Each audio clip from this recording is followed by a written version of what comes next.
नाज़रीन आदाब, आप देख रहे हैं अंदर की बात मुज़म्मिल सोरवती के साथ। मैं हूं अली बासी। मेरे साथ इस वक्त मौजूद है मुज़म्मिल सोरवती साहब। सर कैसे हैं आप? मैं बिल्कुल ठीक, आप सुनाएँ कैसी हैं? बिल्कुल ठीक। सर मुझे ये बताइएगा कि आज बैरिस्टर गौहर ने बड़ी एक फायरी किस्म की प्रेस कॉन्फ्रेंस की है सलमान अकरम राजा के खिलाफ, उसमें बातें हो गई हैं। तो ये इन दोनों की आपस में लड़ाई हो गई है पाकिस्तान तहरीक इंसाफ के सबसे अहम और काबिल तरीन वकला के दरमियान? देखें, ये लड़ाई है हलीमा और बुशरा के दरमियान।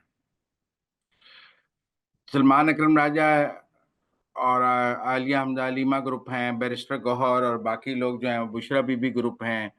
तो ये लड़ाई पुरानी चल रही है हलीमा बीबी और बुशरा बीबी के दरमियान। जब हलीमा खान जेल से रिहा हुईं तो बुशरा बीबी उनको मिलने नहीं गईं, जब बुशरा बीबी जेल से रिहा हुईं तो हलीमा खान उन्हें मिलने नहीं गईं। दोनों 26 नवंबर को अलग-अलग भी थीं, एक-दूसरे के साथ सफ़र करने को भी तैयार नहीं, एक-दूसरे के साथ बात करने को भी तैयार नहीं। और दोनों ने तहरीक-ए-इंसाफ में अपने-अपने नुमाइंदे जो हैं वो ओहदों पे रखवाए हुए हैं इमरान खान से। तो ये पर्चियों पे जो आए हुए लोग हैं, अब आप देखिए ना बैरिस्टर गौहर मेरिट पे चेयरमैन बनता है और ना सलमान अकरम राजा मेरिट पे सेक्रेटरी जनरल बनता है। एक बुशरा की पर्ची पर है और एक मेरा मतलब है हलीमा की पर्ची पर है, तो दोनों अपनी-अपनी पर्चियों पर मौजूद हैं और आपस में लड़ रहे हैं। दोनों ग्रुप आपस में अरसे से लड़ रहे हैं और ये कोई नई लड़ाई नहीं है। ये लड़ाई पिछले 1 साल से जारी है और दोनों ये समझती हैं कि इमरान खान के माइनस होने के बाद पार्टी मेरे कब्ज़े में आ जानी चाहिए। हलीमा खान की सारी कोशिश है कि इमरान खान का तो फ्यूचर ख़त्म हो गया है, अब इमरान खान के बाद मैं तहरीक-ए-इंसाफ पे कब्ज़ा करूँ। राइट। बुशरा बीबी की ये कोशिश है कि इमरान खान की सियासत तो ख़त्म हो गई, अब इमरान खान के बाद मैं पाकिस्तान की लीडर बन जाऊँ, जैसे कि 26 नवंबर को उन्होंने कोशिश भी की और वो लीड भी कर रही थीं, वो हाथ हिला रही थीं, उन्होंने 26 नवंबर से पहले अपना खिताब भी जारी किया। तो दोनों जो हैं वो पाकिस्तान की सियासत में इमरान खान की जगह लेने की कोशिश कर रही हैं। ये इमरान खान की सियासी लाश पर दोनों अपनी सियासत देख रही हैं। दोनों ये देख रही हैं कि इमरान खान मरेगा तो मेरी चांदी होगी, वो कहती है इमरान खान मरेगा तो मेरी चांदी होगी। तो विरासत की लड़ाई है और सियासी गिद्ध हैं दोनों जो इमरान खान की सियासी लाश को नोच कर अपना सियासी मुस्तकबिल सँवारना चाहती हैं। हलीमा अपने बच्चों को देखना चाह रही है, बुशरा अपने बच्चों को देखना चाह रही है। आप देखिए ना आज बैरिस्टर गौर ने कहा है कि बुशरा बीबी की बहनों की तो मुलाकात हुई है। उनके नज़दीक बुशरा बीबी की बहनों की मुलाकात की बहुत इम्पोर्टेंस है। सलमान अकरम राजा के नज़दीक हलीमा खान की मुलाकात बड़ी इम्पोर्टेंस है। तो जो जिस पर्ची पे आया है उसके लिए वही अहम है, अपनी पर्ची दूसरा कैसे अहम हो सकता है? तो ये ऐसी कोई बात नहीं है। आप समझें मज़े की बात ये है कि बुशरा बीबी और हलीमा खान, दोनों ये यकीन कर बैठी हैं कि इमरान खान का कोई मुस्तकबिल नहीं है और अब हमने अपने-अपने ग्रुपों को आगे लेके आना है और हमने पार्टी पे कब्ज़ा करना है। वो कहती है चेयरमैन मेरा, वो कहती है सेक्रेटरी जनरल मेरा और इमरान खान जो है वो नांद और बहावत की लड़ाई करा के मज़े ले रहे हैं और वो दोनों को ज़लील करा रहे हैं। हाँ, लेकिन सर इसमें एक चीज़ मसला ये बन रहा है ना कि इमरान खान साहब के साथ जो सलमान अकरम राजा साहब पिछले दिनों बड़े करीबी थे, वो एक-एक करके तमाम जो वकला थे उनको फायर करवा रहे थे। यकायक सलमान अकरम राजा जो हैं, वो उनके नापसंदीदा हो गए हैं। अली ज़फ़र के ऊपर जो है वो बैरिस्टर गौहर नाराज़ हैं कि सलमान अकरम राजा ने उनके खिलाफ क्यों बात की है। तो ये क्या चल रहा है? ये आपस में इन वकीलों की भी आपस की लड़ाई है या असल में लड़ाई ऊपर से ही है बस जो आप कह रहे हैं? नहीं, आप देखें ना जब सुप्रीम कोर्ट बार के इंतखाबात हुए, तो जो सलमान अकरम राजा की और ये मुखालफत बार पॉलिटिक्स में पुरानी है। ये मुलाकात जो है, ये जो वो भी है और पार्टी के अंदर भी है। सलमान अकरम राजा साहब सेक्रेटरी जनरल बनने के बाद मेरे ख्याल में ना अपने गुस्से पे काबू पर रख पा रहे हैं और ना ही उन्हें कोई सियासी फ़हम-ओ-फ़रासत है। देखिए ना वो शेर अफ़ज़ल मरवत से भी लड़ पड़े, वो फ़ुआद चौधरी से लड़ पड़े, वो फैसल फ़रीद से लड़ पड़े, अब वो बैरिस्टर गौहर से लड़ पड़े। ठीक है, अब सलमान अकरम राजा साहब हम मानते हैं कि आपके पास हलीमा खान की पर्ची मौजूद है। हम समझते हैं कि हलीमा खान का मुकम्मल आशीर्वाद सलमान अकरम राजा को हासिल है। लेकिन इसका ये मतलब तो नहीं कि आप पूरी तहरीक-ए-इंसाफ से लड़ पड़ें। यहाँ तो हलीमा बाजी ने उन्हें टारगेट दिया हुआ है कि सबको दौड़ाना है और वो सबसे लड़-लड़ के सबको पीटीआई से दौड़ाना चाहते हैं। इस कोशिश में वो खुद दौड़ जाएँगे या सबको दौड़ा देंगे, मुझे नहीं समझ आती। लेकिन सलमान अकरम राजा का बिहेवियर निहायत ही नॉन पॉलिटिकल बिहेवियर है। छोटे बच्चों जैसा बिहेवियर है। कोई मेरा मतलब इरिटेशन है, स्नॉब एटीट्यूड है, लड़ाई है, नाराज़गी है, समझ नहीं आ रही। ये कोई पॉलिटिशियन का बिहेवियर नहीं है जो उनका बिहेवियर है। बिल्कुल, आपने ठीक कहा। अच्छा सर, जैसा कि आपने पहले एक तरफ पॉइंट आउट किया कि अलीमा खान जो हैं और बुशरा बीबी वो दोनों समझती हैं कि इमरान खान की पॉलिटिक्स खत्म हो गई है। तो ये एक और साहब हैं जो कि लग रहा है कि उनको भी यकीन हो चला है कि इमरान खान की पॉलिटिक्स खत्म हो चुकी है, वो है नईम बुखारी। उनको आजकल इमरान खान साहब, उन्होंने पारस खुर्शीद को एक इंटरव्यू दिया जिसके अंदर उन्होंने कहा इमरान खान को औरत शनास नहीं है, जबकि आपको पता है नईम बुखारी साहब तो कहते हैं मैं तो 1 किलोमीटर दूर से बता देता हूँ औरत कैसी है। और नईम बुखारी साहब जो है वो साथ कह रहे हैं वो तमाम प्रस्त हैं। ये क्या मामला है सर? देखें, ये क्या हमारे यहाँ ना, वैसे जालिम हुक्मरान के मर जाने के बाद सच बोलने का कोई फायदा नहीं होता।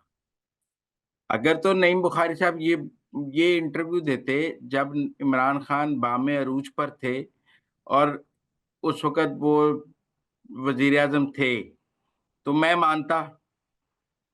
आज इस इंटरव्यू की क्या वैल्यू है? आज ये इंटरव्यू देके नईम बुखारी ने अपनी वैल्यू कम की है। उस वक़्त तो मदासराई थी इमरान खान की। रोज़ाना शरीफों की ऐसी-तैसी फेरते थे इमरान खान को खुश करने के लिए।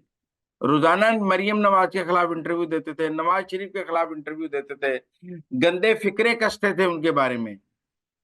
तो आज उनकी इमरान खान के खिलाफ गुफ्तगू की कोई वैल्यू नहीं है। मेरा ख़्याल है नईम बुखारी इज़ इर्रेलेवेंट। ये इंटरव्यू देके उन्होंने अपना कद मज़ीद कम किया है। ये वक़्त नहीं था उनका ये इंटरव्यू देने का। अब खामोश घर बैठे रहते तो ज़्यादा बेहतर था। अब क्या शहीदों में नाम लिखा रहे हैं इमरान खान की मुखालफत करके और ये करके उनको गिले होंगे। इमरान खान ने उन्हें ओब्लाइज नहीं किया, चेयरमैन पीटीवी बनाया था, फिर बड़ा उनको अदालत ने रेडिक्यूल करके चेयरमैन पीटीवी से हटाया और उनके खिलाफ जुडिशियल ऑर्डर आया और वो अपना केस भी अदालत में हार गए। वैसे तो वो कहते हैं वकील नहीं हारता, क्लाइंट हारता है, लेकिन उस केस में तो क्लाइंट भी वो खुद ही थे। अपनी हम्म। चेयरमैनी का खुद भी तहफ़्फ़ुज़ ना कर सके और अदालत ने उन्हें बहुत रेडिक्यूल करके, वो वक़्त जब अदालतें जो हैं वो फैज़ की जेब में थीं। ये वो वक़्त है जब जुडिशरी जो थी, वो इमरान खान के साथ सेम पेज पर थी। उस वक़्त उन नईम बुखारी को रिडिक्यूल करके निकाला गया। तो नईम बुखारी को इमरान खान से गिले तो बहुत होंगे, कि नईम बुखारी को इमरान खान के दौर में तज़लील भी हुई है, उनको कुछ मिला भी नहीं है, चेयरमैन पीटीवी लगा के निकलवा दिया, उसके बाद कहीं अकोमोडेट नहीं किया। मैं मानता हूँ कि नईम बुखारी ने जितनी गालियाँ निकाली इमरान खान के लिए, शरीफ फैमिली को, नईम बुखारी को उन गालियों का अजर नहीं मिला। वो गालियों के एवज़ उनको मिला कुछ नहीं, उन गालियों के एवज़ उनको तज़लील ही मिली पीटीआई से भी, इज़्ज़त नहीं मिली। तो मेरे ख़्याल में अब उनको गुस्सा निकाला है उन्होंने, लेकिन मुझे नहीं लगता कि ये कोई सही वक़्त था गुस्सा निकालने का। वो इर्रेलेवेंट हो गए हैं पाकिस्तान की पॉलिटिक्स। दुरुस्त हो गया सर। मुझे ये बताइएगा कि आज अब्दुल मालिक बलोच जो फॉर्मर चीफ मिनिस्टर हैं, नेशनल पार्टी के लीडर हैं बलूचिस्तान से, उन्होंने आज मुस्लिम लीग नून की क़यादत से मुलाकात की है। मियाँ नवाज़ शरीफ से भी उन्होंने मुलाकात की, जिसके बाद उन्होंने प्रेस कॉन्फ्रेंस की, जिसमें उन्होंने ये कहा कि मियाँ साहब अपना किरदार अदा करें और वो यूके जा रहे हैं, वापस आएँ तो बलूचिस्तान के लीडरान से मिलें, क्वेटा आकर बैठें। आपको क्या लगता है मियाँ नवाज़ शरीफ कोई किरदार अदा कर सकते हैं इस सारे मामले में, सियासी और मुआशी तौर पर वो कहते हैं मसाइल हल करें? डॉक्टर अब्दुल मालिक बलोच पंजाब की धरती पे खड़े होकर लाहौर शहर में जो पंजाबी मारे जा रहे हैं, उनकी मज़म्मत कर सकते हैं। हुँ। वो कह सकते हैं कि जो पंजाबी मार रही है बीएलए, ये गलत कर रही है। करें ना पहले पंजाबियों के खून की मज़म्मत। तो फिर हम भी बात मान लेंगे कि जी डॉक्टर अब्दुल मालिक, भाई क्या नवाज शरीफ पंजाबियों के खून के ऊपर सौदा कर लेगा? आप वहाँ पंजाबियों को मार रहे हैं और यहाँ आके पंजाबियों से मदद भी मांग रहे हैं। क्या मदद करें आपकी? क्या आप पंजाबियों के खून की मजम्मत करने को भी तैयार नहीं है? आप उन पंजाबी मजदूरों के घर ताजियत करने जाने के लिए भी तैयार नहीं है। डॉक्टर अब्दुल मालिक में जरूरत है कि जो पंजाबी मजदूर मारे गए हैं उनके घरों में जाके ताजियत कर ले बलोच अवाम की तरफ से, कि मैं बलोच अवाम की तरफ से आपसे ताज़ियत करने आया हूँ, मेरे बलोचों ने आपका खून किया है, हम आपके खून के मकरूज़ हैं, ये खून हम पर कर्ज़ है। कह सकता है डॉक्टर अब्दुल मालिक कि ये पंजाबियों का जो खून है ये उनके ऊपर बलोचों पे कर्ज़ है। क्या मुफ़ाहमत माँगते हैं? हम पंजाबियों के खून पर मुफ़ाहमत कर लें, अब जाके बलोचियों का मुकदमा लड़ने लग जाएँ। आप जानें और रियासत जाने। आप रियासत से लड़ रहे हैं, आप जानें और रियासत जाने। मैं तो इस बात के बिल्कुल हक़ में नहीं हूँ कि ऐसा कोई भी शख़्स जो पंजाबियों के खून की मज़म्मत करने को तैयार नहीं, पंजाबियों के खून की ताज़ियत करने को तैयार नहीं, वो अपनी मदद के लिए यहाँ पे आ जाता है कि मेरी मदद की जाए। क्या मदद की जाए? आप रियासत पाकिस्तान से लड़ रहे हैं, आप पंजाबियों को कत्ल कर रहे हैं, आप पंजाबियों को शहीद कर रहे हैं, उसके बाद आप पंजाब में खड़े होकर बलोचों का मुकदमा भी लड़ रहे हैं। तो पंजाब की वसीउल क़ल्बी है। ये तो पंजाब की आप देखें कितना कितना खुला दिल है पंजाब का, कि आप डॉक्टर अब्दुल मालिक और अख्तर मैंगल ये लाहौर में खड़े होकर बात कर सकते हैं। हम जाके कोयटा के पे खड़े होकर बात कर सकते हैं कि बलोचिया में मार रहे हैं, हम जाके नोशकी में बात कर सकते हैं, हम दालबदीन में बात कर सकते हैं, हम कल्लात में बात कर सकते हैं, हम तुर्बत में बात कर सकते हैं। तो बात यह है कि पहले तो पंजाबियों के कत्ल की मजम्मत करें। मैं नवाज शरीफ से कहूंगा कि सबसे पहले उसको पंजाबी मजदूरों के घर जाना चाहिए, पंजाब में जिनका बलूचिस्तान में कत्ल हुआ है।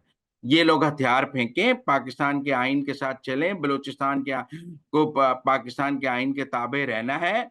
और हर कोई आदमी जो अलहदगी पसंदों के लिए नवाज शरीफ से मदद चाहता है, मैं नहीं समझता नवाज शरीफ को अलहदगी पसंदों की मदद करनी चाहिए।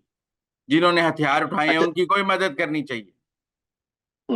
सर लेकिन ये क्योंकि नेशनल पार्टी से पीएमएलएन का पहले भी इत्तेहाद रहा है, वो चीफ मिनिस्टर जब थे तो वो नून लीग की मदद से ही थे। तो अगर वो पंजाब में खड़े होकर, इस्लामाबाद या लाहौर में खड़े होकर नवाज शरीफ साहब से एक रिकंसिलिएशन के लिए एक अपील कर रहे हैं, तो ये एट द सेम टाइम एक पंजाबी लीडर की जो बड़ाई है या उसकी बुजुर्ग होने का भी उन्होंने राब्ता, वो उन्होंने एक हवाला दिया, तो उसको मान तो रहे हैं ना, और उसको तस्लीम करके वो चाहते हैं कि क्या इस तरह की कोई मारंग बात बलोच निकालें। के लिए मुफाहमत करे नवाज शरीफ, बशीर साहब के लिए मुफाहमत करे, डॉक्टर अल्लाह नजर के लिए मुफाहमत करे नवाज शरीफ, किसके लिए करे? सर जो आज खबर आई है उसके मुताबिक नवाज शरीफ साहब ने ये कहा है कि मैं अख्तर मेंगल से बात करूंगा, लेकिन उन्होंने महारंग बलोच का नाम नहीं लिया, ये राना सनाउल्लाह ने कहा है। सर बात यह है कि अख्तर मैंगल तो महारंग बलोच के लिए बैठा है ना। अख्तर मैंगल को क्या प्रॉब्लम है? उसको तो प्रॉब्लम महारंग बलोच है। जब हम्म, बलोचों ने खुद ये तय कर लिया कि दहशतगर्दी की लड़ाई में कोई जेंडर नहीं है, जब उन्होंने खवातीन को खुद कुछ हमलों में इस्तेमाल करना शुरू कर दिया, जब उन्होंने खवातीन को दहशतगर्दी में बतौर सहूलतकार और आलाकार इस्तेमाल करना शुरू कर दिया, तो फिर रियासत पाकिस्तान से ये कैसा मुतालबा है कि आप खवातीन को गिरफ्तार ना करें? या तो बलोच हमें ये कहना कि हमारी इस लड़ाई में खवातीन हिस्सेदार नहीं है, हमारी लड़ाई में खवातीन ने हथियार नहीं उठाए, वो अपने घरों में आराम से बैठी हैं, ये मर्दों की लड़ाई है, तो हम कहें कि यार मर्दों को गिरफ्तार करें, आप औरतों को क्यों गिरफ्तार कर रहे हैं? वो तो चादर और चार दीवारी में आराम से बैठी हैं, बलोच खातून तो कभी घर से बाहर नहीं निकली है, तो बलोचों की खवातीन को क्यों गिरफ्तार? भाई जब बलोच खवातीन दहशतगर्द खुदकुश बन रही हैं, जब आप बशीर जैब कहता है कि इस लड़ाई में कोई जेंडर डिस्क्रिमिनेशन नहीं है, मर्द और औरत बराबर है, और मैं मेरे लिए मर्द खुदकुश हमलावर भी बराबर है और औरत खुदकुश हमलावर भी बराबर है, तो फिर रियासत की नजर में मर्द और औरत का इम्तिजाज कैसे हो सकता है जब दोनों ही दहशतगर्दी कर रहे हैं बराबर? और जब आप दोनों जेंडर्स को बराबर दहशतगर्दी के लिए इस्तेमाल कर रहे हैं, तो फिर दोनों की गिरफ्तारी नहीं होगी। ये क्या होगा कि मर्द दहशतगर्द गिरफ्तार होगा और औरत दहशतगर्द गिरफ्तार नहीं होगी? ये किस कानून में लिखा है? या मर्द दहशतगर्द सहूलतकार गिरफ्तार होगा और औरत दहशतगर्द सहूलतकार गिरफ्तार नहीं होगी? ये किसने लिखा है? सर लेकिन रेकंसिलिएशन किसी तरफ से तो शुरू होनी है ना, इस मामले को हल भी तो करना है। हम्म। नहीं, रिकंसिलिएशन उससे ही होनी है जो पाकिस्तान का आइन मानता है, जो पाकिस्तान ठीक। के झंडे को मानता है, जो पाकिस्तान के कौमी तराने को मानता है। जो हम्म, पाकिस्तान के आइन को नहीं मानता, जो पाकिस्तान के झंडे को नहीं मानता, जो पाकिस्तान के तराने को नहीं मानता, उससे क्या रिकंसिलिएशन होनी है? उसने हथियार उठाया हुआ है, उससे लड़ाई होनी है। ठीक हो गया सर, बहुत बहुत शुक्रिया आपके व्यूज के लिए। नाज़रीन, आपने मुजम्मिल सुरवती साहब के व्यूज सुने। उनका कहना है कि बातचीत सिर्फ उन लोगों के साथ हो सकती है जो पाकिस्तान के आइन को, पाकिस्तान के झंडे को, पाकिस्तान की रियासत को मानते हैं, बाकी किसी के साथ बात नहीं हो सकती। ये था हमारा आज का प्रोग्राम, उम्मीद है आपको पसंद आया होगा। फिलहाल के लिए अंदर की बात से मुजम्मिल सुरवती साहब को और अली वारसी को इजाजत दीजिए। आदाब।